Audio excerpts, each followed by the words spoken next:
Surpris par la nuit.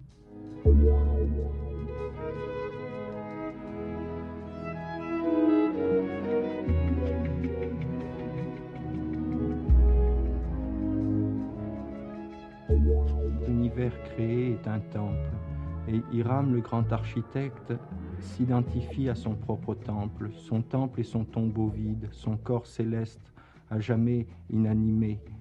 Et pourtant sa parole perdue et sa parole À l'occasion de la substituée que l'on sortie doit du retrouver, numéro de la on revue doit Sorgue qui réanimer lui est ce corps consacré, céleste, retrouver la découverte, parole du redécouverte zodiaque. de Est-ce qu'il y a des Christian croyants Gabriel pour Guez prier Ricor, Saturne, pour prier le 1948, soleil, pour prier la lune, 1988. pour prier les anges, on prie les saints, mais le culte des anges ayant disparu, le corps d'Hiram est mort avec la perte du culte des anges. Autrefois, on pouvait prier les planètes, les Pas un différentes ange noir, angélologies, une vierge noire, et vous essayer dites par non? la C'est ça? prière de Ouais. retrouver un dialogue. Oui, parce qu'un ange noir, tout le monde sait, enfin, je veux dire, c'est un côté diabolique, immédiat, comme ça, luciférien, ce qui n'était pas le cas, je pense. Et c'est vrai qu'il a toujours voulu introduire une dimension féminine dans son nom. C'est assez étrange, ça. Il a toujours signé Gabriel en mettant un point entre le Gabriel et le Gabriel. À la croisée mystique de la folie et de la mort, il faut se laisser faire et se laisser aller. Surtout ne pas raisonner. L'expérience de la traversée est la seule expérience. C'est une vie céleste, c'est une vie nocturne, celle d'un ange noir, diablement incarné. Il aimait ça qu'on le prenne en photo ? Fais-moi l'ange fier à la proue des premiers anges et des premières nuits, présence faite aux aubes écaillées par les neiges tardives, ô rêve qui ouvre le semblant de mourir et le semblant de croire en un seul geste. Et tout être bâtit sa géographie sacrée, même dans une ville, à travers certains cafés. Voilà, j'ai retrouvé la signature, oui, gardée avec une croix et Lucifer. C'est une croix orthodoxe, non ? Non ? Il s'agit d'entendre, d'écouter cette parole unique, traversée d'un flux de visions, cette parole éperdue, cet appel. L'expérience du poème est centrale. Elle est unité, convergence au sommet, prise de possession de l'invisible, intuition fulgurante. Il faut se laisser faire et se laisser aller. Élevé absolument, feuillage l'étoilé, parce qu'amour vainqueur. Le naufrage est splendide, dans les mots qui respirent. C'est le théâtre du ciel, c'est la nuit, c'est une prière, une cérémonie, un orage, une précipitation. C'est un texte aussi et une présence. Écoutez-le, ce cri, et touchez cette blessure. Elle est bleue, elle est mauve de paroles intempestives. Il y a l'abîme et il y a la souffrance. Et il y a ces mots, le rythme de ces phrases, leur énigme. Laissez-vous happer, il n'y a qu'à écouter. Christian Gabriel Guez Ricor. Je suis cet attentif au vent avenant, du seul passage en toi-même de toi-même. Maintenant c'est éternel, ce lieu où tu es la parole, moi-même enfin, moi-même en paradis. Comme ainsi soit que je t'aime.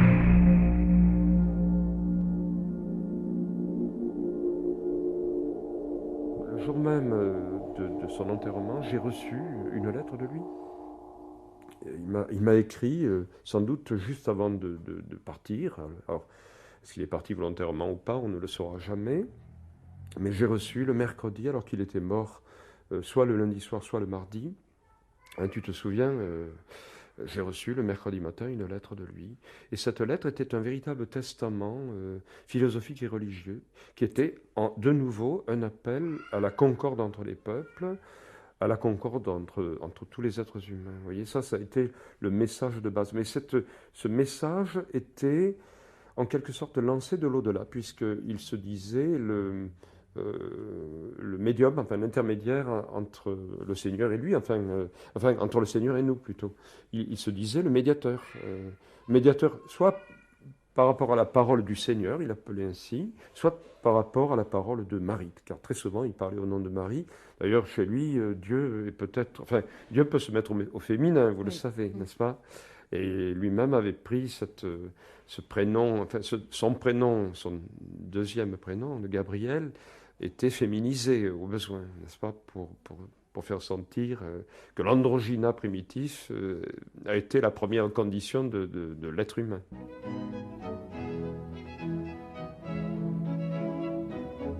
La Lune, étant le miroir du Soleil, est vue sur la Terre d'une manière brisée. Il y a 3 miroirs, il y a 3 faces de la Lune, avec la 4e qui résume les 3 premières, qui les réintègre en une. C'est-à-dire l'image de la Lune noire. L'image de la Lune noire. Et on trouve actuellement 3 religions monothéistes, c'est-à-dire 3 miroirs, 3 écritures où se reflète le Verbe de Dieu. Il n'y a qu'un Verbe de Dieu. Mais pour revenir à cette question des 3 miroirs de la Lune, ou du miroir unique, l'esprit et l'âme, la Lune étant l'âme, où se réfléchit la lumière solaire, on peut dire que Dieu a parlé par les prophètes. Dieu a parlé, mais il n'y a rien écrit. L'écriture de Dieu est brisée. Et c'est justement l'homme qui a écrit dans le miroir de son âme, dans le miroir lunaire de son âme, qui a écrit la parole de Dieu. D'où l'existence de 3 écritures de Dieu, de 3 saintes écritures, et d'une 4e qui est pour moi en quelque sorte la poésie, qui représenterait la lune noire, la lune absente. La poésie étant une parole de Dieu, mais une parole vierge du bien et du mal, vierge du vrai et du faux.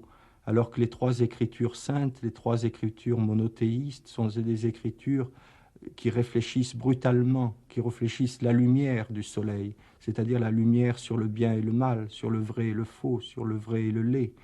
Alors que la 4e écriture, qui représente l'ornement ou l'acacia des maçons des saintes écritures, ne réfléchit pas la lumière du Verbe de Dieu sur le bien et le mal, sur le vrai et le faux. Elle réfléchit la mort. Et peut-être que le poète est le seul à aimer la mort, à aimer la lune noire, la lune absente, c'est-à-dire le miroir éteint, le miroir de l'art des alchimistes, le miroir où se réfléchissent toutes les figures, mais le miroir éteint. Et c'est peut-être parce qu'il a le miroir éteint, le miroir mat, qu'il peut se situer en dehors du conflit, qu'il peut réfléchir dans sa propre âme qui est noire, le soleil noir de la mélancolie, disait Nerval, qui peut réfléchir que les 3 religions monothéistes ne sont que 3 faces, 3 lettres d'une même parole, et que la lune est une vue du soleil, mais vue de la terre, elle est triple. C'est pour ça que Jérusalem, qui est l'épouse de Dieu, est une vue de Dieu et triple vue de la terre.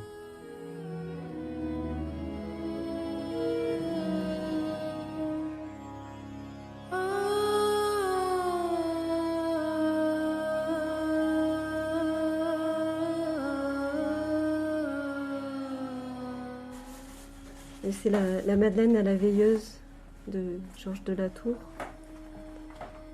Et j'avais quelques identifications avec ce personnage qui, d'après la légende, aurait fini ses jours à la Sainte-Baume, la grotte de la Sainte-Baume.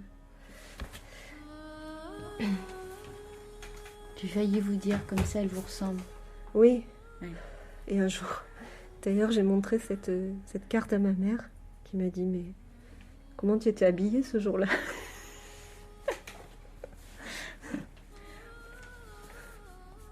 Il y a la bougie, la tête de mort. Oui, le crâne qui représente le Golgotha. Elle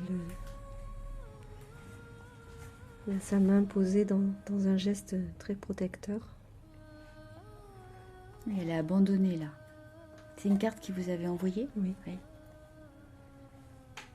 Et il y en a une autre où il me disait ton visage a déjà été prophétisé. C'était beau.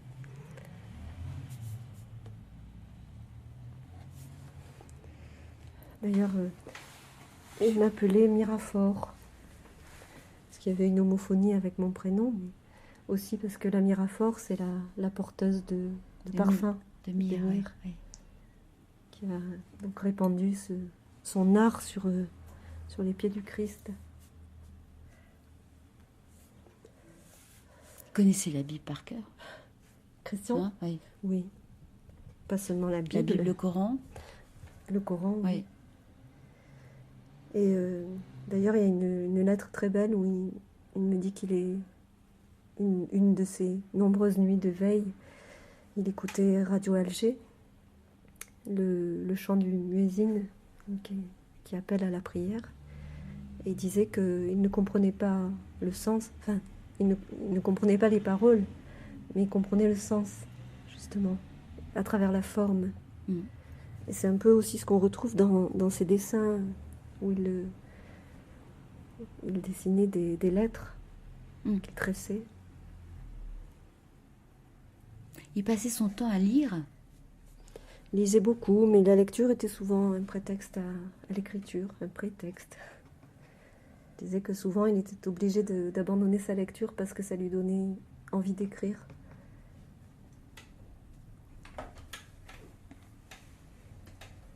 « 12 août 1981. Gabriel, tes ailes sont trop grandes pour le monde étroit où tu es descendu. Je te vois les écorchant au mur d'une ville grise. De ton sang naissent des étoiles, mais nul ne les voit.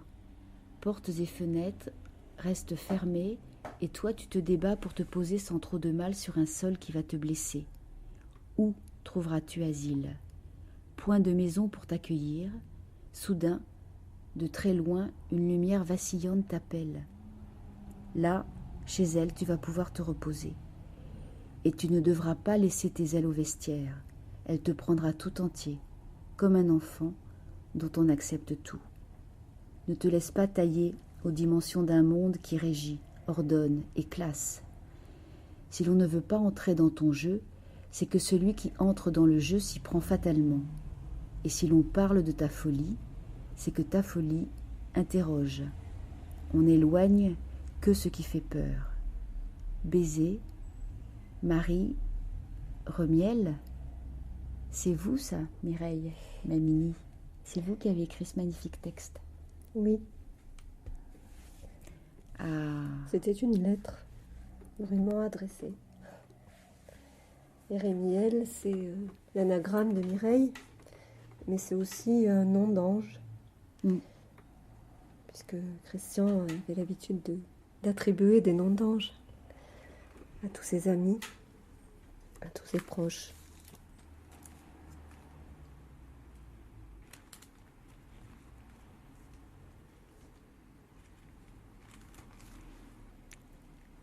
Vous avez vécu, vous, Mireille Mamini, une dizaine d'années avec Christian Gabriel Guez-Ricord. J'ai vécu 6 ans avec lui. Et ensuite, nous avons été amis encore pendant 2 années, jusqu'à sa mort. Il a vécu ces 2 dernières années donc dans une petite rue proche d'ici. Il a vécu ici avec vous? Il a vécu les 6 années. Enfin, on a eu plusieurs lieux aussi. Il y a eu Lourmarin, où il a vécu seul pendant 1 an, et où j'allais le retrouver le week-end et le soir, de temps en temps. Ensuite, nous avons vécu boulevard Vauban, dans la maison où je suis née. Donc c'était un retour. C'était pas le même appartement, mais c'était la même maison. Et puis ensuite ici, boulevard Notre-Dame, au coin de la rue du Dragon. Et choisissait souvent ces lieux d'habitation par rapport au nom. C'était très important. Mireille, d'ailleurs, c'est Marie? Marie, oui. Il avait toute une géographie sacrée, hein, des lieux...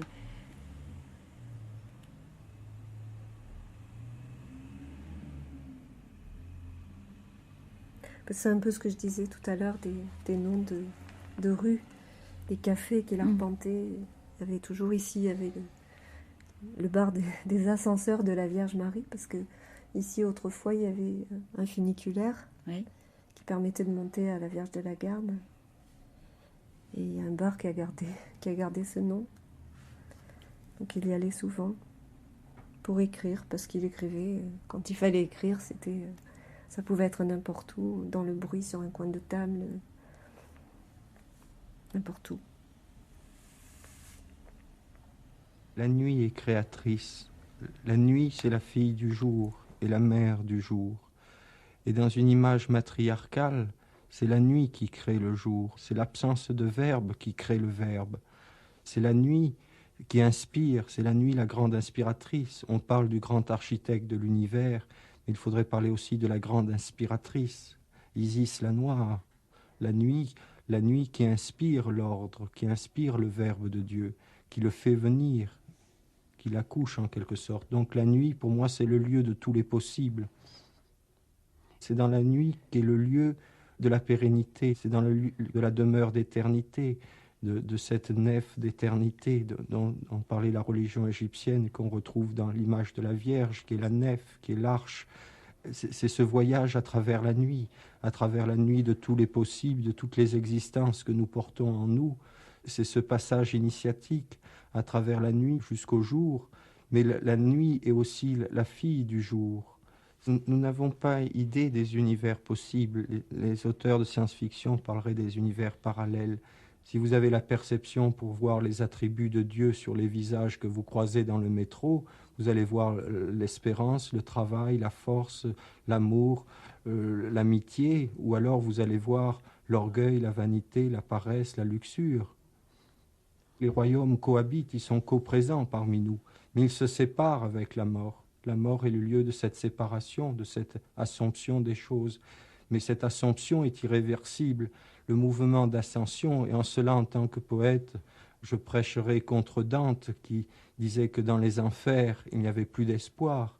Oui, il y a un espoir dans les enfers, c'est que le mouvement d'ascension est irréversible, c'est que le Christ, à chaque messe, descend aux enfers et sauve ceux dont les noms lui sont soufflés par le Saint-Esprit.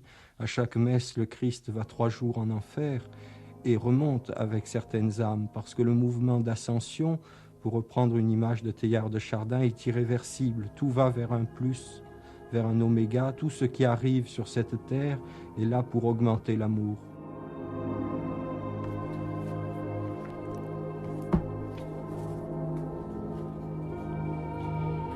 Au commencement fut créée la faim.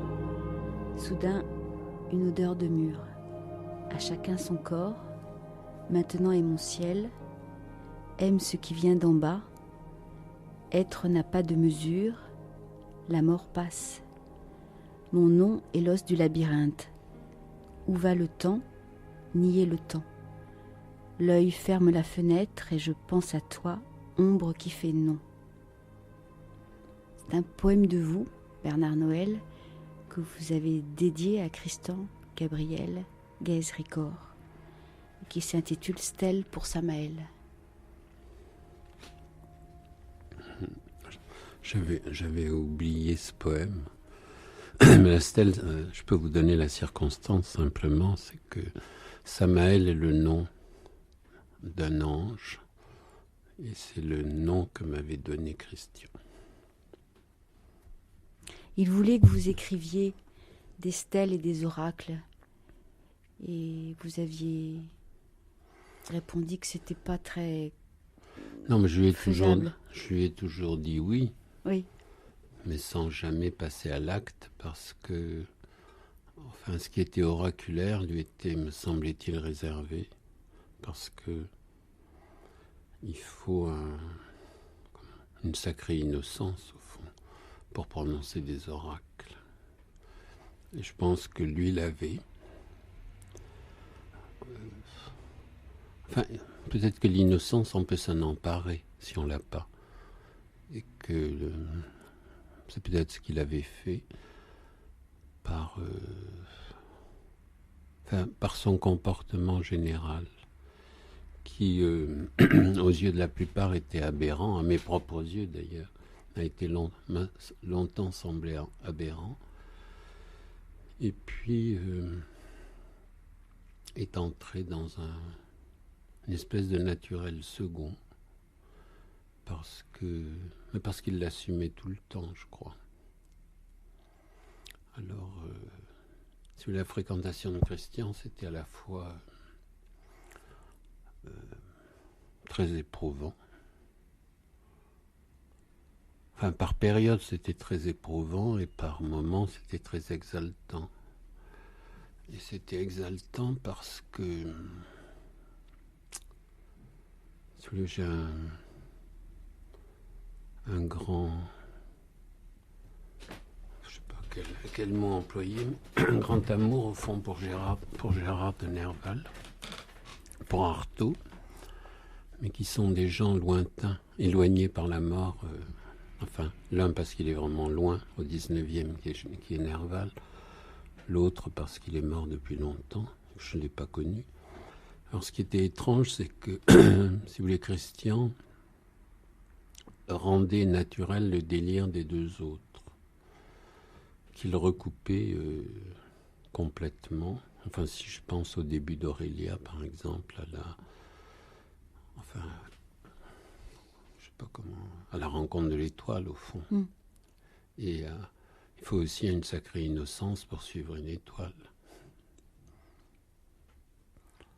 Et je pense que lui pouvait... Si vous voulez, moi, je ne pourrais pas suivre une étoile sans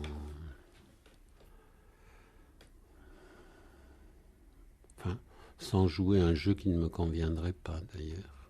C'est-à-dire, je ne serais pas capable de cet abandon. Alors que lui, justement, en était capable par une espèce de... Parce qu'il avait traversé les miroirs, si je puis dire. Alors, à quel moment l'a-t-il traversé? J'en sais rien. Parce que je l'ai connu que vers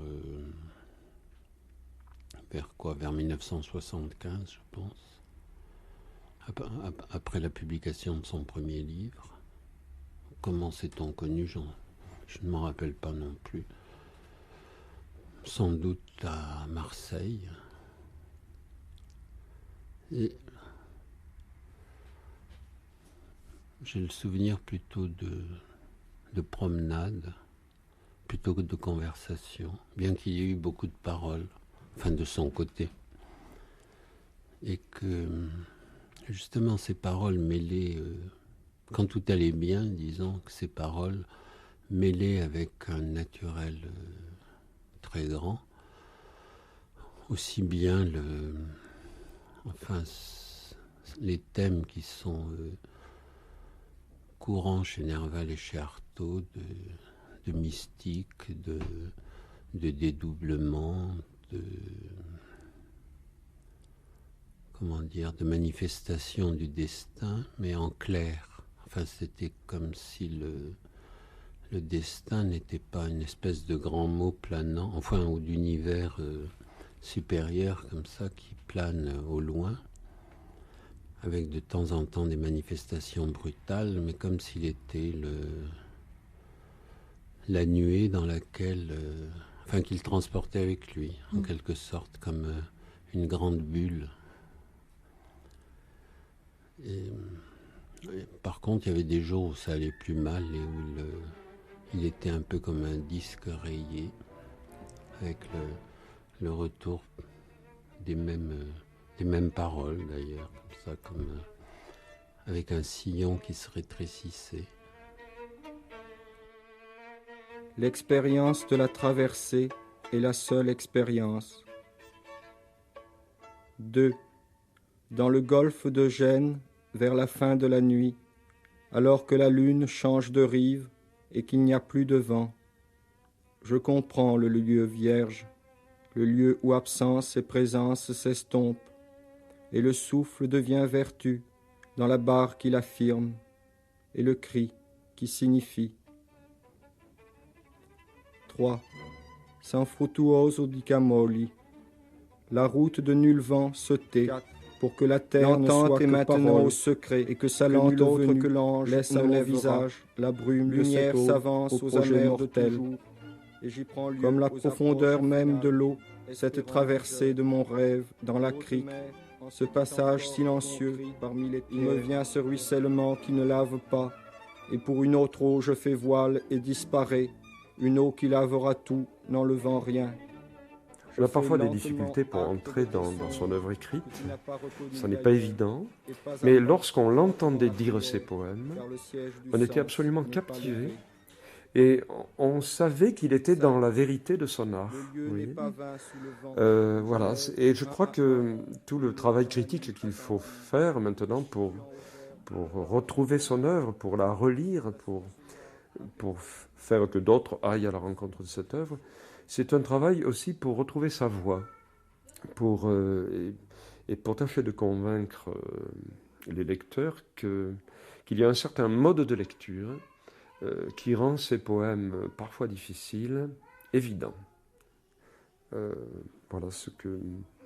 Vous, la voix, vous l'entendez quand vous le lisez? Oui, j'entends sa voix, mais je n'ai pas tout entendu de sa voix. C'est une question de quoi? De rythme? C'est une question de chaleur, je dirais, de conviction profonde, de rythme aussi, oui. C'était il y avait de la psalmodie, me semble-t-il, lorsqu'il disait ses poèmes. Ces poèmes il ne les chantait pas, mais ces poèmes étaient élevés par sa propre parole au niveau du sacré. Et donc, il y avait cette conjonction chez lui entre une écriture qui visait, n'est-ce pas, à parler de quelque chose de sacral, et une parole qui se haussait au niveau des versets bibliques, si vous voulez, et qui atteignait à ce moment-là une température de fusion telle que le public était vraiment sous le charme.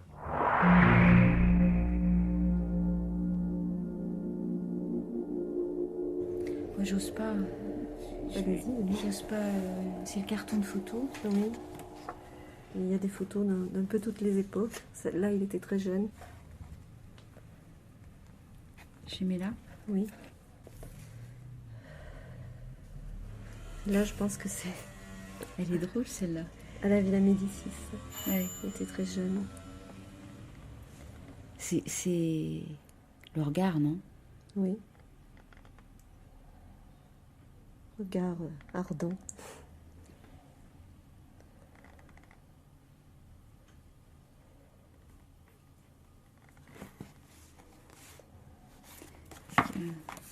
Un visage très, très émacié.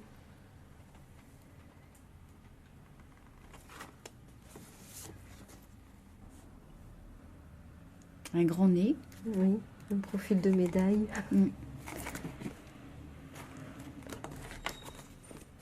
Oh, c'est une photo de classe, ça? Oui. Je peux la regarder? Oui, allez-y. Il est où? Il est là. C'est très étonnant parce que sur les photos d'enfance, on dirait qu'il est clair de cheveux. Pas sur celle-là, mais il y en a d'autres, alors qu'il était vraiment très très brun. Et là, il a un visage gai, non? Oui. Il a l'air content, là. Et ça, c'était à Marseille ou à Paris, ça? C'était à Marseille, je pense. Oui, il a été à Paris. 58. Ouais. 58, donc il avait 10 ans. Oui. Hein? Juste. Ouais. On l'a décrit souvent avec une grande cape noire, des bagues. Oui. Comme un mage noir. D'ailleurs, là, hein? là on la voit, la cape. Voilà. Il est très romantiquement drapé dans sa cape. Et là, il a le regard presque malicieux. Oui. Hein? C'est vous qui avez pris la photo?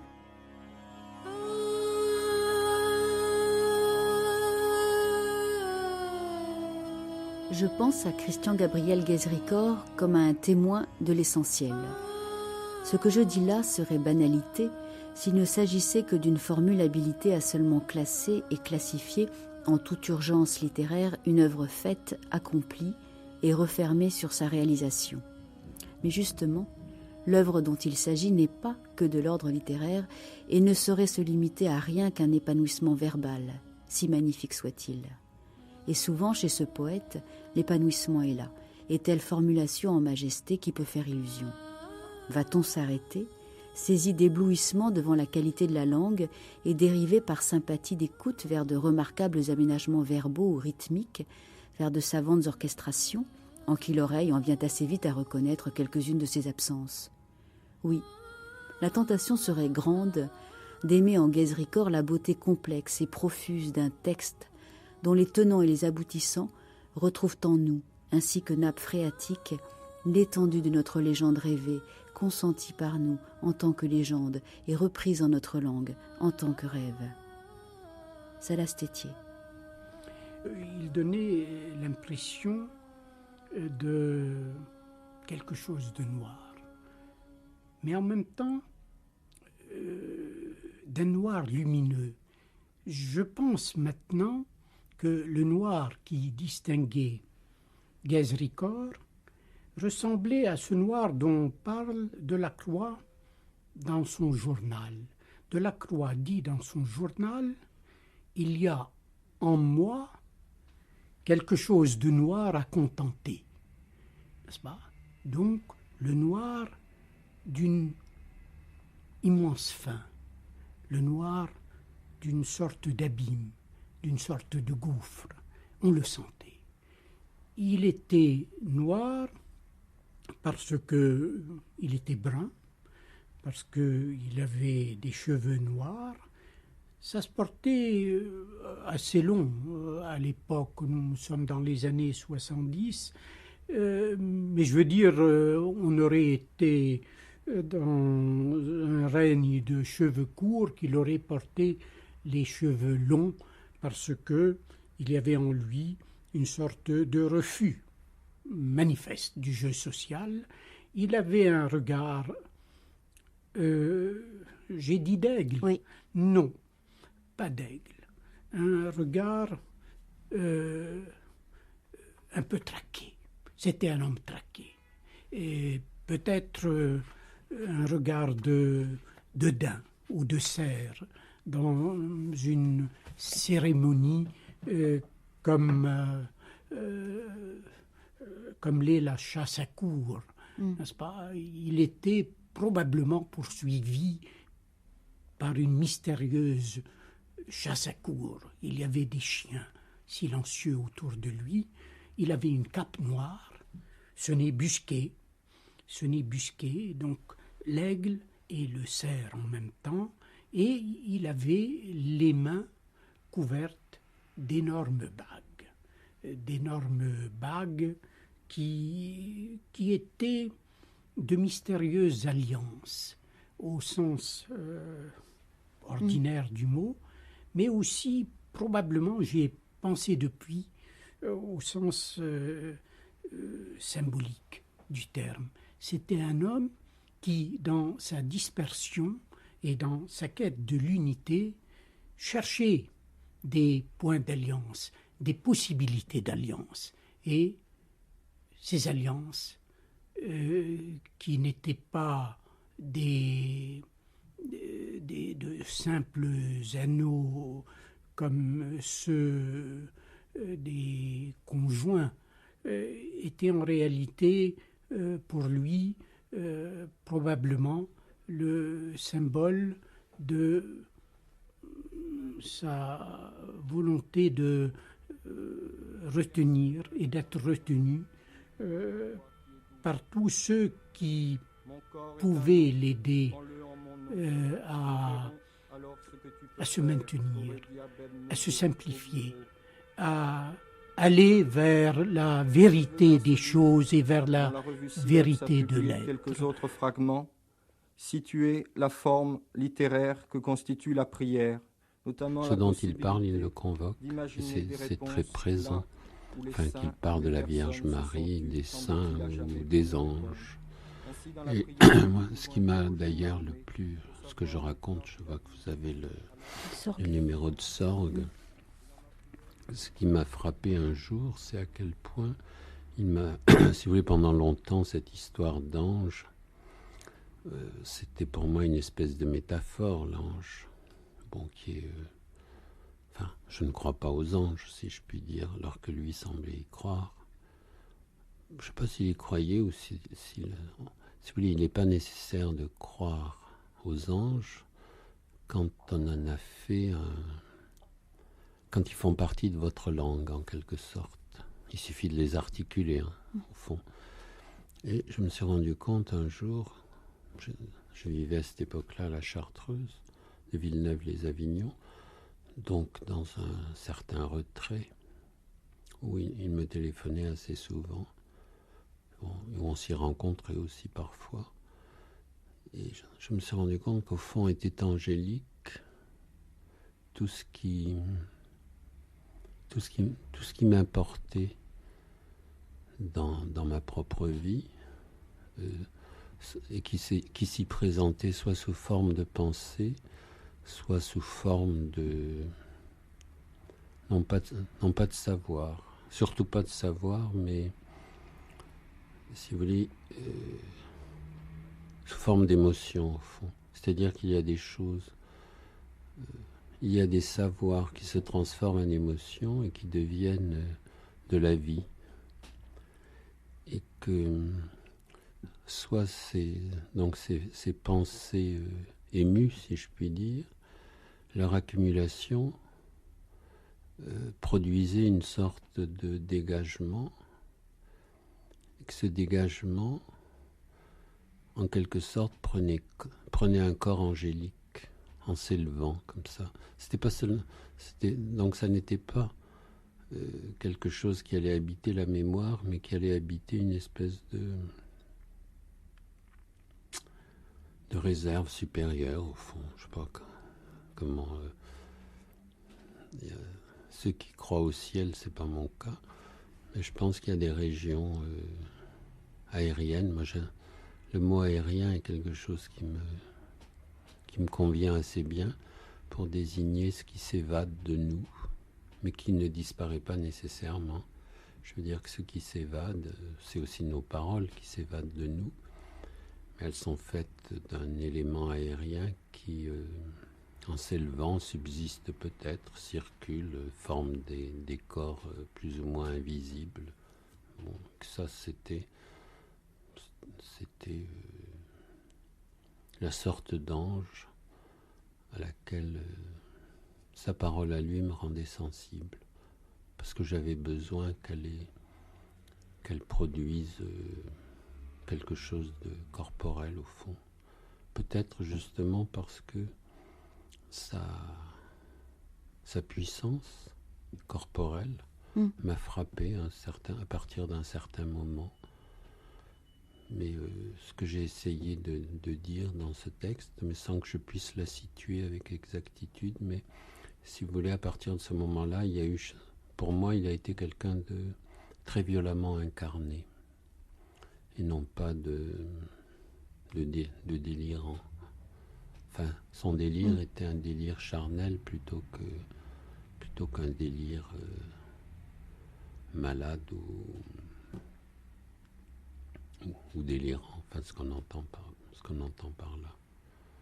Vous dites ça, oui. Il était très présent charnellement. Oui. Mais ça reste, si vous voulez, ce personnage, enfin cet homme noir. C'était aussi un homme noir, bizarrement, enfin dans sa façon de se vêtir, mais aussi avec sa grande chevelure et ses cheveux. Et son visage perdu dans cette chevelure.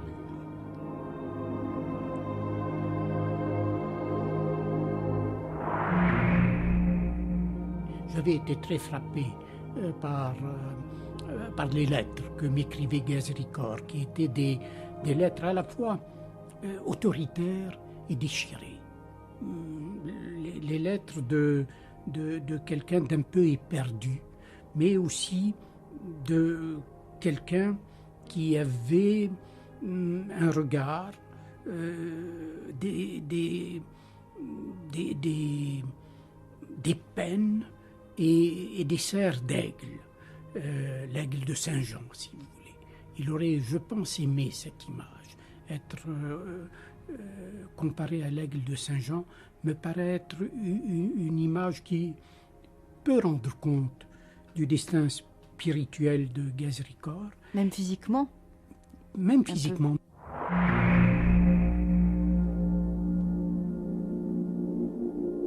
Le nom, Vierge, mort, l'ange, la croix, l'épée, la nuit, l'étoile, le chemin, l'alliance, le vœu, le pacte, l'adresse, l'anneau, la fontaine, le puits, et la couleur bleue qui revient très souvent aussi. Ce sont des mots, comme vous le constatez, à la fois simples et nobles. N'est-ce pas ? Ils disent une espèce ils disent à la fois le visible immédiat et ce qui, dans le visible, est traversé d'invisible. Le puits, par exemple.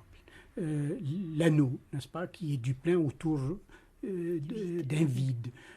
L'ange, qui est une concrétion ou une concrétisation d'un certain nombre de légèretés créatrices qui nous traversent. Il y a un propos de Mohammed, le prophète de l'islam, je l'évoque ici en mémoire de Ghazri Kor, un propos que j'aime beaucoup, un hadith. Un hadith, ça veut dire justement un propos sacré. Ouais. Et le prophète de l'islam avait l'habitude de demander à ses compagnons de ne pas marcher derrière lui. Et il leur disait, laissez mon dos aux anges. Aux anges, c'est-à-dire à cette espèce de poussée, n'est-ce pas, noire, de poussée obscure, qui conduisait sa propre démarche.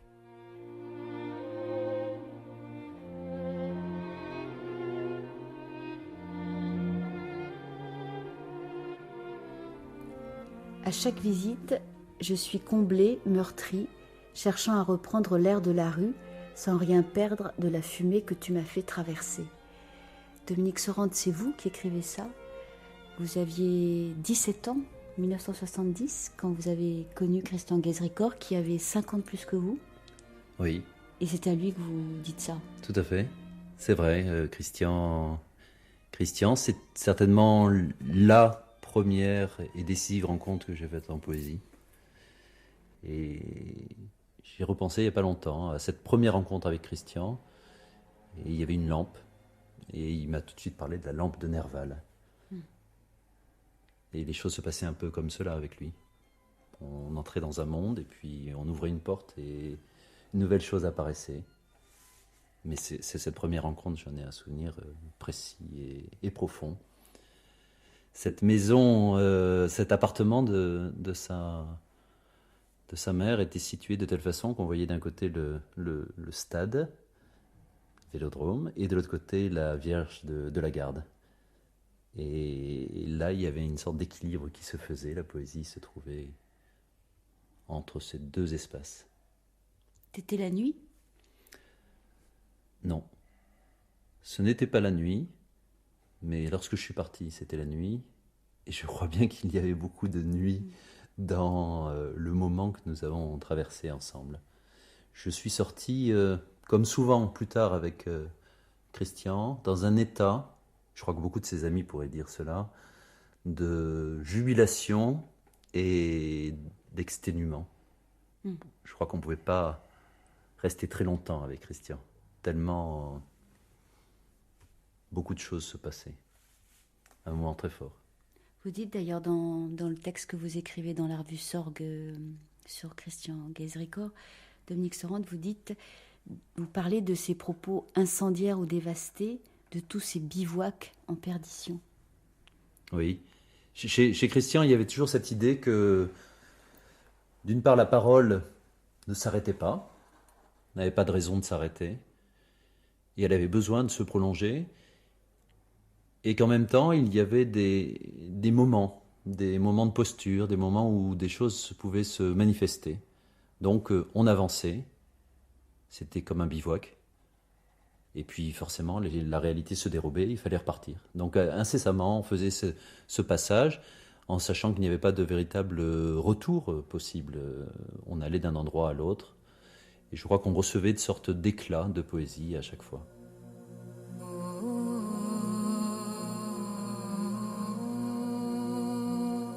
Je n'ai pas de rapport critique avec les livres. Je mange Rimbaud comme je mange le Christ à la messe. Je me moque pas mal du rapport critique avec son œuvre. Ce qui m'intéresse, ce n'est pas ce qu'a écrit Rimbaud, c'est ce qu'il fait aujourd'hui, en 1977, car je crois à la vie éternelle, à la lettre. C'est peut-être le souvenir du sang en moi, je ne sais pas. Mais c'est à la lettre et dans tous les sens que je veux aller à Rome, parce que c'est aussi la porte réelle de l'autre monde. Que dans l'autre monde, je retrouverai Rome transfigurée. Je crois à la résurrection de la matière. J'ai écrit là-dessus. C'est la Vierge, le dogme de l'Assomption. Je l'ai lu à la lettre. Et Rimbaud, quand il dit « je me crois en enfer, donc j'y suis », procède par théophanie, comme Mahomet quand il dit « ce jeune arabe, c'est Gabriel ». En fait, le jeune arabe, ses voisins voient bien que ce n'est pas Gabriel, que c'est un jeune arabe. Mais Mahomet fait venir théophaniquement la parole de Gabriel. Et ça, c'est le discours psychanalytique qui nous l'apprend. Mais le discours psychanalytique nous a défini le diable en nous ramenant tout au désir, qui est un principe du désir. Mais il ne voit que la reconstruction du langage dans sa lettre par rapport à ce prince du désir. Mais bien avant lui, il y a eu une psychanalyse de l'en haut, de la reconstruction du désir de Dieu, du refoulement de Dieu, en quoi Dieu dérange cet homme dans le langage. Saint Ignace de Loyola parlait du lapsus du Saint-Esprit, et Mahomet, quand il reconstruit dans la parole d'un jeune arabe le langage de l'ange Gabriel, ne fait rien d'autre que la même chose que le psychanalyste quand il reconstruit le désir de son patient, que le patient n'est pas conscient, le jeune arabe ne savait pas qu'on prenait en lui la parole de Gabriel. Donc il y a beaucoup de choses que le poète découvre parfois à ses propres risques, et ensuite, il n'a plus envie de parler de la poésie. Il parle poétiquement de ce qui l'entoure, mais il ne distingue plus poésie, musique, mathématiques, philosophie. Il est comme l'enfant qui ne distingue pas encore les catégories. Nous allons vers la réunification de la parole et pas vers la division. Pour moi, la musique est comme la mathématique, est comme la poésie, est comme la philosophie, est comme la théologie. Mais ce comme qui maintient une distance et qui empêche les syncrétismes n'implique en rien que la finalité de la théologie, de la mathématique, de la musique ne soit pas la même. Les droites sont peut-être parallèles, mais pour moi, elles sont convergentes. La musique, la fin de la musique est la même que la mathématique, que la poésie, que la théologie, j'allais dire même que l'histoire, qui n'est qu'une prière. C'est vrai, il téléphonait assez souvent. Alors, je ne sais pas si c'est un mode de relation qui... moi, j'aime pas beaucoup le téléphone, qui irréalise. Mais dans son cas, où le langage avait... où l'expression à travers les mots avait à la fois une grande force et une espèce de naturel dans le récit. Si vous voulez, le téléphone, ça convenait assez bien pour donner de ses nouvelles. J'ai reçu aussi beaucoup de lettres de lui. Elles sont, je crois, beaucoup plus intéressantes par la graphie, par la quantité de petits dessins qui les accompagnent, que par ce qu'elles disent. Enfin, il me semble. Et à partir des années 80, je ne sais plus très bien, 84, 85, j'ai reçu aussi beaucoup de peintures. Alors, ces peintures recoupent ces obsessions de la Vierge Marie, les anges, côté à la fois rituel, sacrifice, etc. Mais alors, l'étrange est que je m'en suis aperçu au fond aussi avec ce numéro de Sorgue, où il n'y en a pas d'ailleurs tellement, mais ça constitue peu à peu une espèce de langage parallèle fait de signes très... Tiens, vous voulez les regarder ? Qui sont des signes très répétitifs. Il y en a des belles et toujours un peu les mêmes couleurs, le bleu. Ça, c'est assez juste, ce genre de tableau dans lequel figure une sorte de prisme à l'intérieur duquel on aperçoit des signes et une construction plus ou moins géométrique. Enfin, c'est un côté icône un peu. Ça. Mais les plus fréquents sont ce genre d'images où on voit quelque chose comme un autel flanqué d'anges, enfin qui ont une attitude assez dansante comme ça, ou bien ce qu'on retrouve là, ici. Celui-là est plus rare au fond parce qu'avec cette espèce de lyre posée sur je sais pas quoi. Enfin, ça a l'air d'une crèche un peu dominée de l'étoile, le quartier de lune.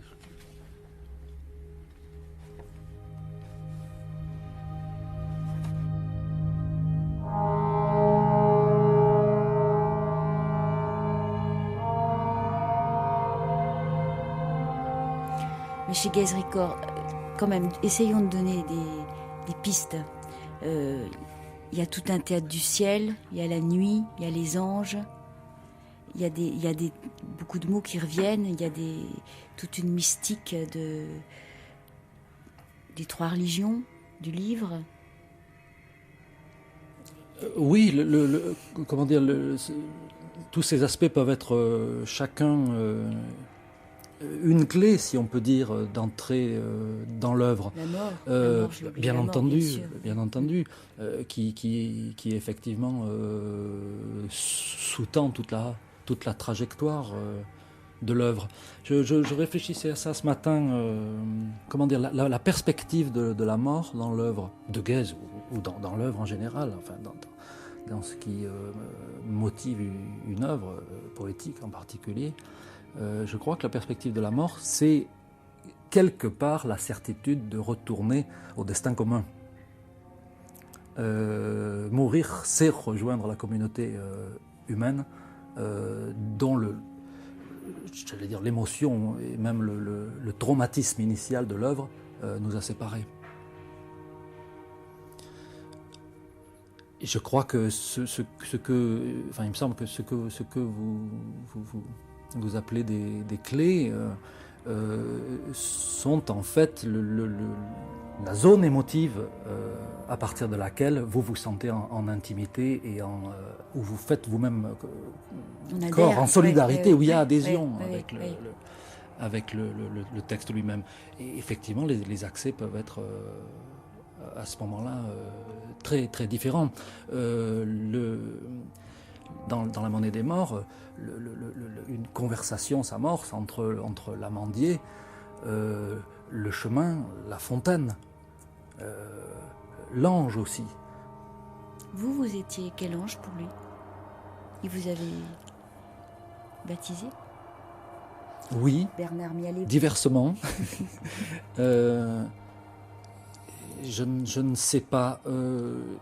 Je pense que j'étais quelqu'un de très sécurisant. Donc un ange gardien. Au départ, il y a eu la lecture de Pierre écrite en 65. Oui, tout à fait.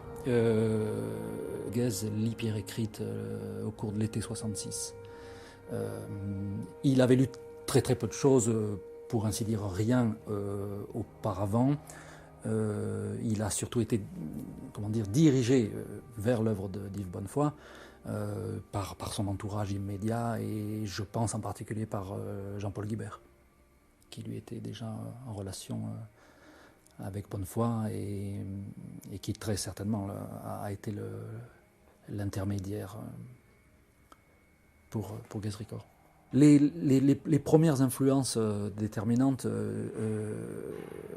avant Bonnefoy, dont il ne connaît pas l'œuvre avant 66, dans les années de formation, les années d'adolescence, il y a Camus, bien sûr. Il y a bien sûr Camus, le Camus des essais, de ce qu'on appelle les essais, le Camus de l'été, de noces, qui ne sera pas sans rapport aussi avec le rapprochement avec Bonnefoy. Je pense qu'on peut, dans les proses de l'après-guerre, enfin dans une certaine façon d'aborder l'essai en prose, le voyage intime en prose, on peut rapprocher des textes comme L'été de Camus et L'Ariapéi d'Yves Bonnefoy, par exemple. Fais-moi l'ange fier à la proue des premiers anges et des premières nuits. Présence faite aux aubes écaillées par les neiges tardives, ô rêve qui ouvre le semblant de mourir et le semblant de croire en un seul geste. Geste clos sur toi, dans son grand délire froid, toi la seule, tôt venue, aux mains vouées à la cendre de deux enfants morts, bleus et noirs. Cet hiver, comme l'ivoire, le lieu de terre grise, est donné, ouvert aux violences de ta venue, ô la plus folle que désira le cri pour le cri même, et pleurer aux faces délitées, offertes dans ta mort au Dieu désert, élevées pour l'aube, jugeant l'aube, et sans cesse riant au jeu du nom. Or tu espères, étant morte jadis, rêver sans borne avec ferveur, l'arche grise et verte de ton nom, la mer lourde de toi-même, criant, celui qui n'est pas né aura vertu de songe et de toi-même, attendu, retrouvera ici même la parole pour l'ultime damnation, ayant cette expression de l'aile au levant dont tout ange se sait venir, amour et langage, et pour la lente création de l'un jusqu'à l'autre. Habité encore par Christian, non? Oui. Il dessinait, il peignait, il écrivait. C'était des activités différentes selon ses états mentaux, je dirais. L'écriture, c'était souvent dans l'urgence, dans des états d'angoisse très forts. Il disait qu'il vivait de manière testamentaire. C'est-à-dire, il fallait écrire, il fallait terminer un texte, passer une nuit pour terminer un texte, parce qu'on ne savait pas si le lendemain on allait être encore là. Donc il avait l'habitude de veiller très tard la nuit. Il écrivait là, sur cette table, ou sur ses genoux, ou comment? Il écrivait, il a écrit sur cette table, il a écrit aussi sur le bureau que lui avait légué le poète Jean Malrieux, qui était instituteur, c'était son bureau d'instituteur. Il a beaucoup écrit aussi sur ce bureau. Vous avez gardé beaucoup de lettres de lui? Oui, j'en ai là, à côté de moi.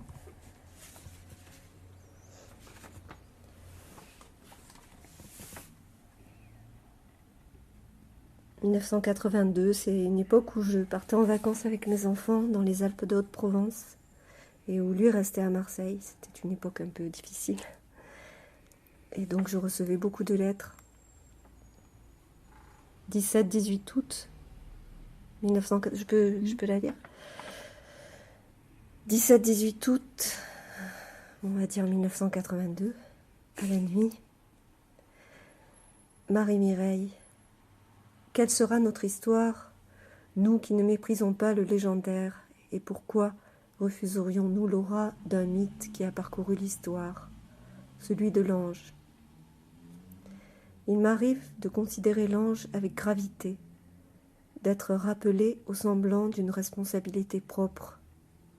Et toi, Rémiel, est-il une manière de m'accompagner dans la vie, ou ressens-tu l'appel de l'irrationnel sans lequel il n'y a pas de poésie praticable? Je suis comme l'enfant, j'imite les objets du monde et je m'en sers, je bricole. Mais ce bricolage intellectuel qui est le mien et auquel je tiens par rapport aux universitaires, je me défends en disant que l'aviation n'a pas été inventée à l'université, mais par des bricoleurs le dimanche en province avec un homme courageux ou un peu vantard, et puis un homme pour payer, un homme mécanicien. On n'a rien inventé à l'université. Là, ce sont les bricoleurs qui touchent à tout, qui font quelque chose. Moi, je n'ai pas de prétention dans la pensée. Je veux dire, je ne pense pas, je joue. Je joue et je suis heureux de jouer avec une phrase de Sartre, une phrase de Rimbaud, et d'aller jusqu'à la conséquence limite de ce que ça veut dire. Nous sommes tous égaux pour un chrétien. Et logiquement, j'extrapole, et que m'importe le savoir que je n'ai pas, les trous dans ma culture. Je veux dire, je me sers de ce que j'ai. Comme le bricoleur qui se sert de ce dont il dispose dans son atelier. On ne peut échapper à l'histoire qui ignore son fatum. Pourtant, chaque jour nous apparaît, la liberté se mobilise. Non, je me suis trompée. La liberté se mobilise, mais c'est la nuit que l'amour se jeûne ou s'étreint. Éclaire-moi, devenant ces transparents dont parlait Breton. As-tu conscience de tout ce qui peut dépendre de nous? Je t'embrasse, mais l'amour que j'ai pour toi, tu le verras en exorcisant avec moi la mort et la folie où nous avons vécu. Tendresse, Gabriel.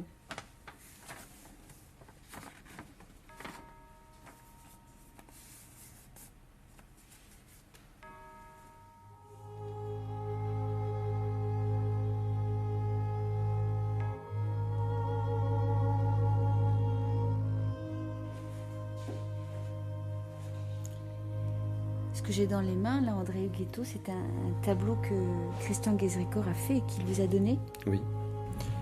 Écoutez, c'est un Un tableau qu'il m'a donné, effectivement, quelques jours après une conversation que nous avions eue au sujet du très beau poème de Baudelaire, La mort des amants. Vous savez, un soir fait de rose et de bleu mystique, nous échangerons un éclair unique comme un long sanglot tout chargé d'adieu. Et plus tard, un ange, entrouvrant les portes, viendra ranimer fidèle et joyeux les miroirs ternis et les flammes mortes. Bon, c'est... je ne dis pas que ce tableau a été fait à la suite de notre conversation sur Baudelaire, mais enfin, il s'inscrivait, je dirais, dans la lignée de nos échanges. Et je trouve que ce petit tableau est très représentatif de sa manière. Il y a d'abord ses couleurs, après tout, les couleurs de son propre mysticisme, je dirais, ce mélange de rose, de bleu, de vert, le vert de l'islam. Vous savez qu'il aimait bien rassembler à travers un certain nombre de symboles les trois religions du livre. Il y a aussi le graphisme, l'écriture, le dessin. C'est-à-dire que ce petit tableau rassemble effectivement toutes ces manières, d'une certaine façon. Il y a une croix à droite. Oui, une croix à droite, mais cette croix a un sens qu'il faut sans doute préciser. C'est une croix des éléments, vous voyez. Et la croix des éléments, au bout de laquelle figurent des cœurs, car ce sont les éléments en amour, je dirais, qui se rassemblent. Ce n'est pas une croix sacrificielle, enfin je ne pense pas que ce soit la croix de la passion. C'est la croix qui rassemble les quatre éléments, si on veut, mais aussi les quatre forces, je dirais, qui font le monde, ou qui le défont, enfin je ne sais pas. Voilà, et puis vous avez sur le centre d'ailleurs, vous avez un bouquet. À droite de ce bouquet, une sorte de représentation de la Vierge Marie. Et à gauche, l'ange Gabriel, de toutes ses annonciations. Et ensuite, vous avez un message qui est crypté, puisqu'il est écrit à l'envers. Écriture dans un miroir. Alors, si vous n'avez pas de miroir, écoutez, je m'en souvenais, je ne le sais plus, mais c'est une prière à Marie. Voilà. C'est un tableau qui est assez gai. Oui. Parce que ça, c'est quelque chose qu'on n'imagine pas très bien de Christian Gabriel Guézericourt, c'est que c'était un homme gai. Ah, absolument. Il était plein d'humour. Et moi, j'ai été très sensible à l'humour de Christian, parce que cet humour était, je pense, une représentation de sa tolérance.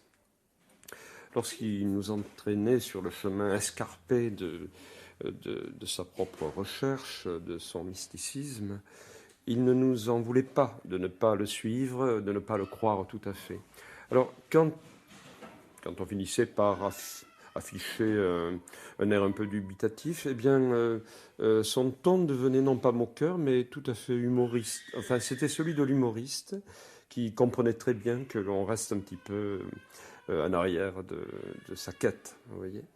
Et c'est ce qui me touchait chez lui, cette bonté perpétuelle, cette accommodation constante au registre d'autrui, à l'amplitude de pensée de l'autre, vous voyez. Il s'adaptait au fond à son interlocuteur. Et bref, c'est quelqu'un qu'on pouvait toujours aborder par l'angle, je dirais, du sourire. 1979.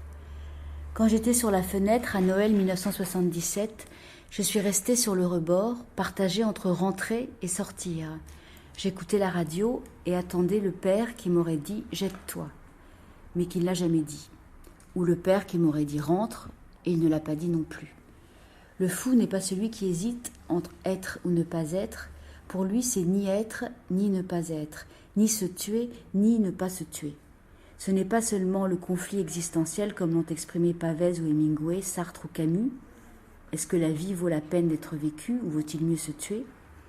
C'est là un acte lucide. Chez le schizophrène, enfin chez le malade, c'est « je ne veux pas me tuer et je ne veux pas non plus ne pas me tuer ». Je ne veux pas me tuer parce que je veux leur dire quelque chose. Mais je tiens à la vie. Je tiens à la vie mais il faut que je meure pour vivre. Ce texte qui est extrait du Chou au battleur, le livre que Christian Guez et Jean-Pierre Coudray, son psychiatre, ont écrit ensemble, ce texte est de 1979, l'année précisément où vous, Titus Milesh, vous avez connu Christian Guez-Ricor à la Timone. Oui, j'ai connu, en fait, il était hospitalisé, ou disons, moi je suis arrivé dans ce service de psychiatrie et un patient, en fait, je faisais connaissance des différents patients, et un patient qui vient vers moi, il me dit, pour moi c'est assez simple, je sais ce que j'ai fait des bouffées délirantes, ou je ne sais plus exactement quel diagnostic il se donnait. De toute manière, j'ai tel ou tel médicament, donnez-moi tant de ça. Et en plus, j'ai un psychiatre formidable. D'ailleurs, nous écrivons un livre ensemble. Alors je me suis dit, ça c'est un patient qui c'est très bien. Et donc, qui connaît ses troubles, j'ai suivi ses instructions. Et en plus, je me suis dit, tiens, ce psychiatre, enfin, un psychiatre, c'est intéressant. Et effectivement, une sorte de suite logique. J'ai fait connaissance du docteur Coudray et nous avons travaillé. En fait, j'ai assisté un peu à ces groupes de psychodrames. Et nous sommes liés d'amitié. Et donc, avec la succession de cabinet aussi, j'ai pris la succession des soins et donc aussi les soins de Christian Gabriel Guez-Ricor. Mais il était capable de parler de ces bouffées délirantes, de distancier assez pour savoir ce qu'il vivait dans ces périodes de crise. Oui. Disons, à l'époque où je l'ai connu, en fait, si on veut, il était guéri dans le sens qu'il maîtrisait à peu près sa fragilité, son monde imaginaire, et qu'il pouvait plus ou moins le diriger et l'utiliser et parallèlement avoir des relations quand même humaine, de terre à terre. Oui, parce que la difficulté avec lui, c'est quand même que cette maladie, c'était une initiation pour lui, il s'en servait. En fait, elle servait sa poésie. Oui. Donc... C'est inséparable, à mon avis. Oui. C'est, comme il dit, l'expérience de la nuit. Qu'est-ce que c'est la nuit? Moi, je pense c'est la nuit du temps. C'est là où toute vie humaine commence, en fait, déjà dans l'histoire et dans l'histoire de chaque individu. Et c'est là où nous sommes pénétrables de la nuit du temps familial. Et nous sommes, comme il dit souvent, il parle du labyrinthe ou la maternelle, structure matriarcale. Oui. Et donc, c'est là où il y a en fait une énorme source d'angoisse, une énorme source de créativité. La personne la plus importante, l'être humain, c'est la mère. Ça, c'est malheureux, mais c'est comme ça. Et donc, c'est valable pour Christian Guez aussi.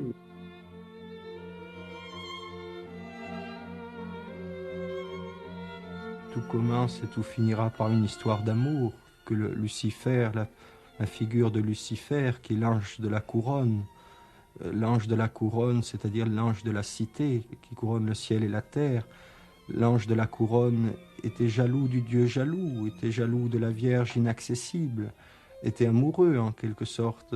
Je crois qu'en tant que poète, je peux le dire, en tant que théologien, je ne pourrais pas le dire. Mais l'ange de la couronne était amoureux. Il était amoureux, et de qui pouvait-il être amoureux sinon de la Vierge inaccessible, de l'épouse de la création elle-même. Il était amoureux de la création, c'est-à-dire de la Vierge, d'où sa chute. Mais éternellement, il est aimé. Éternellement, par la communion, il est aimé. Éternellement, il est rappelé à l'amour de Dieu. Et Dieu l'aimera jusqu'à la fin.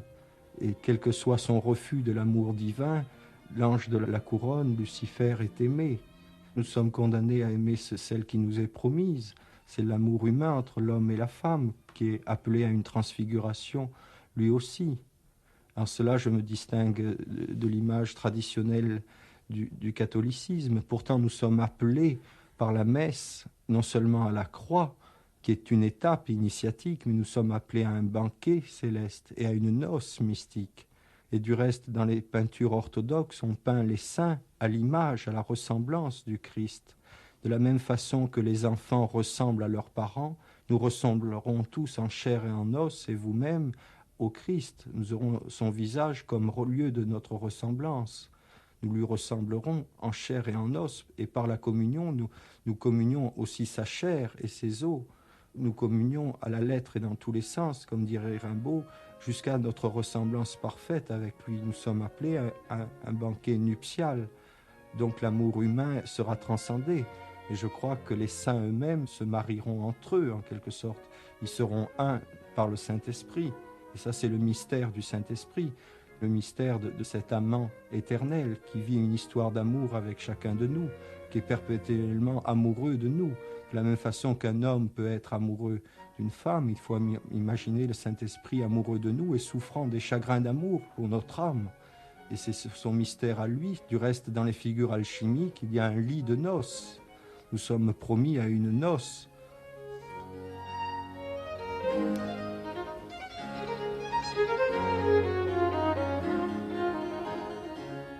Il avait besoin d'une chambre carrée d'hôpital pour... Oui. Non. Oui, le besoin vis-à-vis de la folie, c'est bien sûr une question très, très difficile. Christian a éprouvé beaucoup de souffrance dans ses séjours psychiatriques. C'est quelque chose que je crois qui doit être perçu et senti. On n'est pas un poète frappé de folie impunément, et il a passé des moments difficiles, douloureux et parfois effrayants dans les chambres d'hôpital. Il a été soumis aux électrochocs, il a été à l'hôpital à Strasbourg, à Rome, à la Timone. Donc il a vécu des situations d'hôpital extrêmement douloureuses. Ce qui est particulier, certainement, c'est que dans l'espace de l'hôpital, la parole poétique, à son tour, transgressait. Je ne dis pas tout le temps, car à des moments, les médicaments et les piqûres avaient raison finalement de sa parole, mais elle réussissait à être contagieuse. Et il y a plein de séquences de sa vie où il a rencontré des gens à l'hôpital, il troublait l'ordre de l'hôpital. J'ai encore des témoignages à Marseille, puisqu'il a fait quand même beaucoup de séjours à l'hôpital à Marseille, mais de générations de psychiatres qui, à chaque fois que je nomme Christian comme ça, quand je rencontre des gens, nous racontent la façon dont il animait la vie à l'hôpital. Et donc ça a bien sûr été un sujet fort intéressant, comme disait psychiatre, et de toute façon, il déstabilisait l'ordre psychiatrique, et il ne le faisait pas, je voudrais ajouter quelque chose, par une démence qui cherchait à détruire. Je crois qu'un aspect qui m'a toujours touché chez Christian, c'est que sa folie, si on peut appeler ça ainsi, était celle du fada. Il aimait bien dire qu'il était, les Provençaux comprennent cela, des gens qui sont habités par les faits. Alors quand vous êtes habité par les faits, ce n'est pas pour détruire le voisin, c'est que vous êtes en situation d'émerveillement et de traverser des mondes à l'intérieur de vous-même. Donc s'il y a eu une destruction, c'est à l'intérieur de lui-même.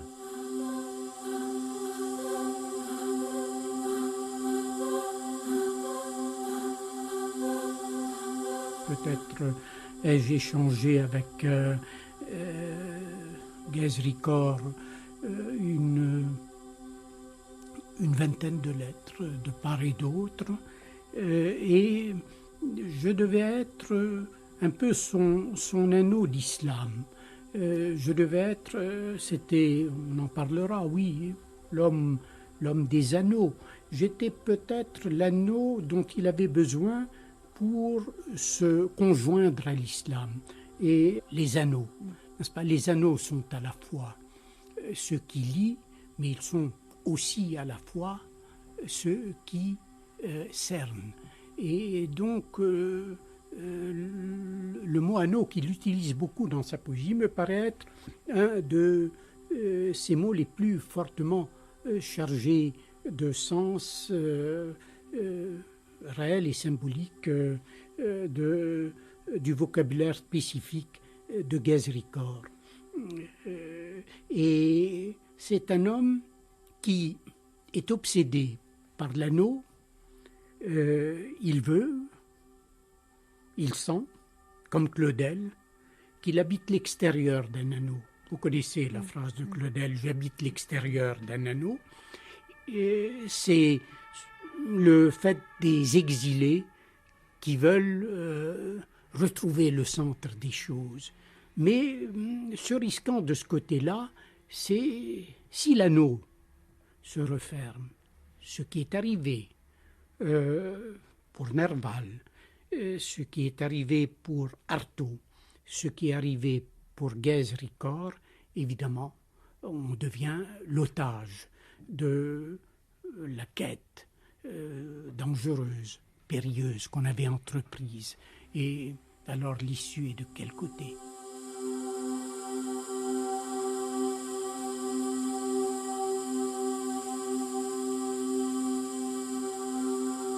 J'ai toujours au fond de moi une interrogation sur le rapport, peut-être banal, mais passionnant entre la sagesse et la folie. Quel est le versant qui travaille la poésie ? Il y a d'autres gens avant Christian qui nous ont mis en jeu vis-à-vis de cela, mais Christian m'a réellement, en tant qu'ami, posé cette question-là dans sa propre vie personnelle.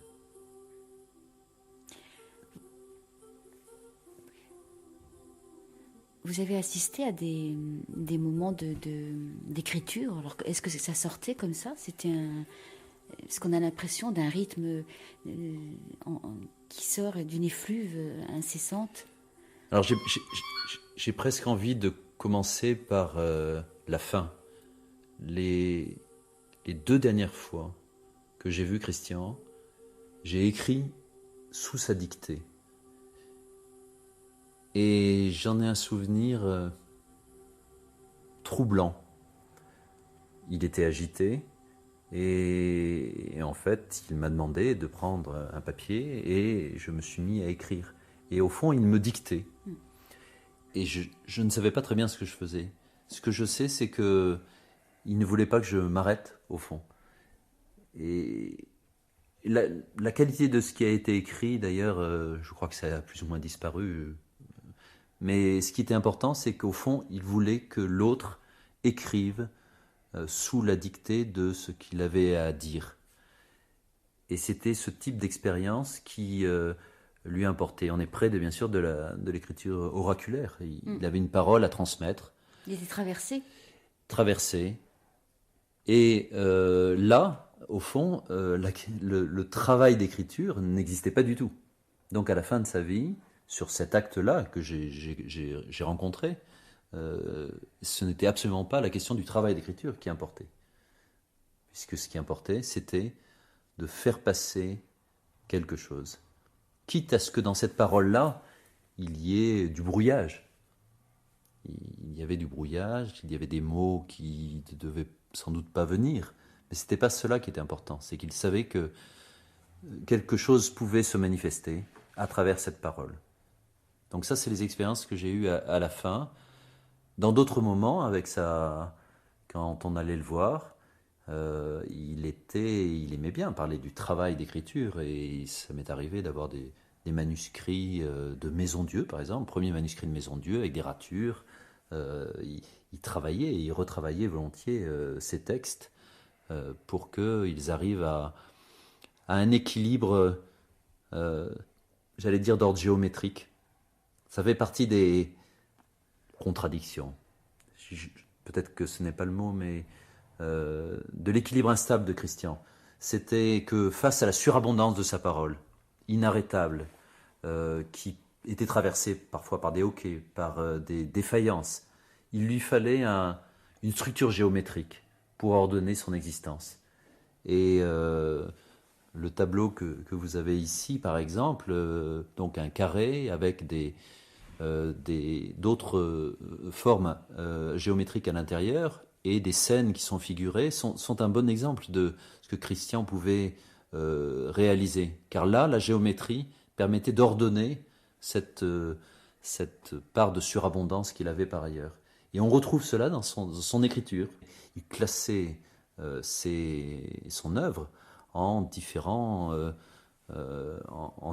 genres, et c'était extraordinairement réfléchi et structuré.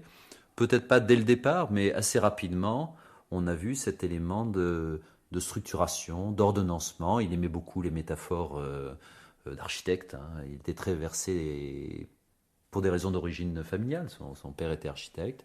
Et puis parce que l'architecture permet d'ordonner finalement sa propre personnalité. Et là où justement on sent bien qu'il y a des éclats et des risques de dispersion intérieure.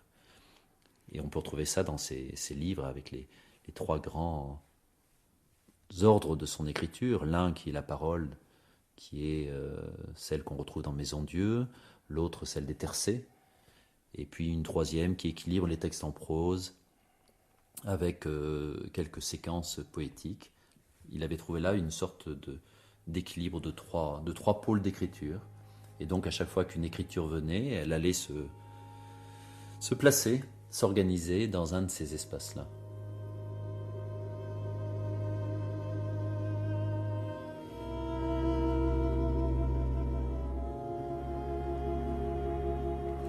Qu'est-ce que vous dites qu'on apprend des patients? Oui. Et de Christian Guez, vous avez appris quoi? Il y a quelque chose qui vous a apporté en particulier? Bah... Vous vous souvenez de lui là? Il est resté bien présent? Oui, je me souviens. Oui, je me souviens très bien de lui. En fait, on peut dire presque. En fait, un souvenir global, c'est son humour. En fait, il savait se moquer de lui-même et en plus sa générosité. Effectivement, il faisait parfois appel à moi le soir ou la nuit. Parfois, j'allais le voir chez lui.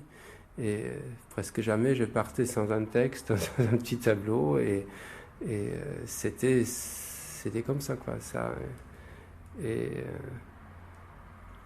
bien sûr, il y a des moments où il y avait une grande ouverture, il y avait cet humour, et il y avait un peu un questionnement aussi qui tu es, toi, l'autre, le psy, ou toi, l'homme. Et par moments, effectivement, il y a besoin de faire partager son monde, et parfois ce monde pouvait être un peu inaccessible. En fait, ce qui était rigolo aussi, bien sûr, c'était plutôt l'inverse, en fait, que moi, pour lui, il me l'a raconté plus tard. J'étais insigné aussi, en fait, et il a, par le nom de famille, en fait, les consonnes, il y a entre Milèche et Miloche, il parle d'un poète, je ne sais plus de quelle provenance. En même temps, il me semble d'avoir entendu dire aussi que c'était en même temps un cordonnier, et c'est là il faisait le rapprochement entre moi et Miloche, un cordonnier qui savait faire les lacets qui étaient aussi longs de pouvoir relier la terre et le ciel. Et donc, ça, c'était un compliment pour moi. Hein. J'ai bien retenu. En fait, il me prêtait cette capacité-là de pouvoir relier l'irréliable, en fait. Un peu cette... Vous étiez un ange. Oui, j'étais un messager aussi. Et j'accepte bien aussi cette identité. Bon, bien sûr, on ne peut pas faire un travail scientifique là-dessus, mais c'est légitime. Hein. C'est les messagers, il y en a partout. Il y a des personnes dont l'existence se situe surtout là. En fait, quand il dit « il peut ni mourir ni vivre », il dit aussi dans Le Fou Battleur quelque chose que j'ai beaucoup retenu et que je garde toujours en mémoire. Le pourpre, la couleur du pourpre, c'est une couleur qui n'existe pas, c'est-à-dire une fréquence qui n'existe pas. C'est entre le ultraviolette et l'infrarouge. C'est-à-dire c'est ce qui relie les extrêmes de chaque côté. Et ça, c'est formidable. Comme il dit, voilà, c'est la couleur de la schizophrénie. Le schizophrène, il est ce qui relie par derrière ce qui est visible.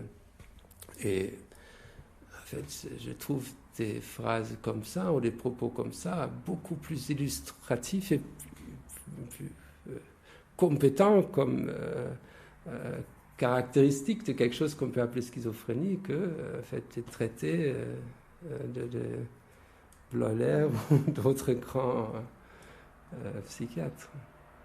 Et en plus, quand il disait des choses comme ça, ou quand il écrit, ben ça, il le sait, c'est de l'expérience, c'est pas de la théorie, il a vécu. Et ouais, c'est d'ailleurs une couleur magique, hein, le pourpre. Il avait les yeux de quelle couleur? Plutôt brun, hein, mais...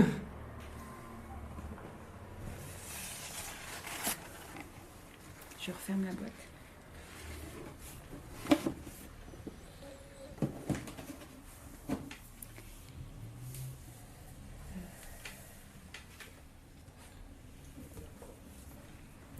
Testament poétique. Il avait bricolé un petit livre, là, avec des papiers d'écolier. Oui, et c'est quelque chose que j'ai reçu. C'est un texte que j'ai reçu bien après sa mort, que Bernard Miallet m'avait fait parvenir. Redécouverte, Christian Gabriel Guézericourt. Avec Mireille Mamini, La part maudite, Bernard Miallet, Titus Milèche, Bernard Noël, Dominique Sorante, Salas Tétier, André Huguetto, la complicité de Christian Lemellec de la revue Sorgue, éditée par Le Bois d'Orient, et la voix de Christian Guézericourt, archive INA.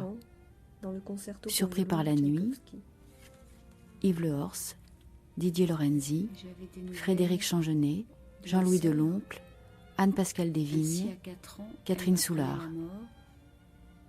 C'est dans le quatuor numéro 4 de Beethoven que l'âme, la flamme éclaira la mort. Un tableau de Georges de la Tour, le fils du silence, m'y rappela dans le Nouvel Observateur récemment. Mais la Madeleine avait ressemblé à Mireille. L'âme est noire encore et j'ai quitté Mireille pour la voir.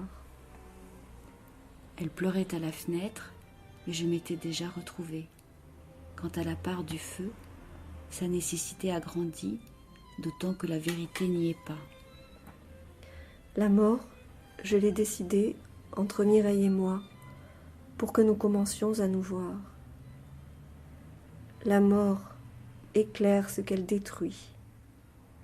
La mort, entre nous, aura sauvé l'être.